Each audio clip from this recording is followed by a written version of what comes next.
अस्य श्री अर्गला स्तोत्रमन्त्रस्य विष्णुर्ऋषिः अनुष्टुप्-छन्दः श्रीमहालक्ष्मीर्देवता श्रीजगदम्बा प्रीतये जपे विनियोगः। ॐ नमश्चण्डिकायै। मार्कण्डेय उवाच ॐ जयन्ती मङ्गला काली भद्रकाली कपालिनी दुर्गा क्षमा शिवा धात्री स्वाहा स्वधा नमोऽस्तु ते।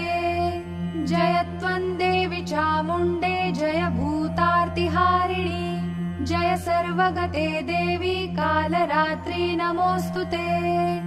मधुकैटभविद्रावि विधातृवरदे नमः।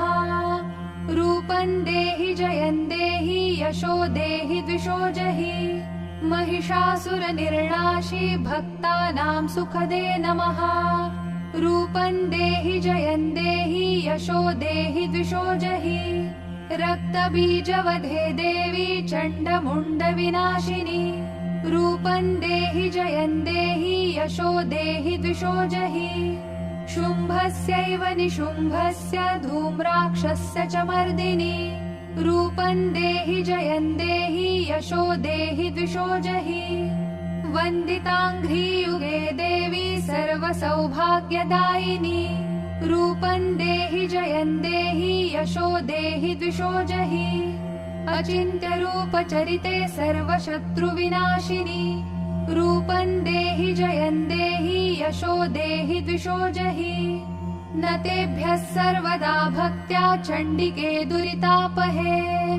रूपं देहि जयं देहि यशो देहि द्विषो जहि स्तुवद्भ्यो भक्तिपूर्वं त्वां चण्डिके व्याधिनाशिनी। रूपं देहि जयं देहि यशो देहि द्विषो जहि चण्डिके सततं ये त्वामर्चयन्तीह भक्तितः। रूपं देहि जयं देहि यशो देहि द्विषो जहि देहि सौभाग्यमारोग्यं देहि मे परमं सुखम्। रूपं देहि जयं देहि यशो देहि द्विषो जहि विधेहि द्विषतान्नाशं विधेहि बलमुच्चकैः। रूपं देहि जयं देहि यशो देहि द्विषो जहि विधेहि देवि कल्याणं विधेहि परमां श्रियम्। रूपं देहि जयं देहि यशो देहि द्विषो जहि सुरासुरशिरोरत्न निघृष्टचरणेऽम्बिके। रूपं देहि जयं देहि यशो देहि द्विषो जहि विद्यावन्तं यशस्वन्तं लक्ष्मीवन्तं जनं कुरु। रूपं देहि जयं देहि यशो देहि द्विषो जहि प्रचण्डदैत्यदर्पघ्ने चण्डिके प्रणताय मे। रूपं देहि जयं देहि यशो देहि द्विषो जहि चतुर्भुजे चतुर्वक्त्र संस्तुते परमेश्वरी। रूपं देहि जयं देहि यशो देहि द्विषो जहि कृष्णेन संस्तुते देवी शश्वद्भक्त्या सदाम्बिके। रूपं देहि जयं देहि यशो देहि द्विषो जहि हिमाचलसुतानाथ संस्तुते परमेश्वरी। रूपं देहि जयं देहि यशो देहि द्विषो जहि इन्द्राणीपति सद्भाव पूजिते परमेश्वरी।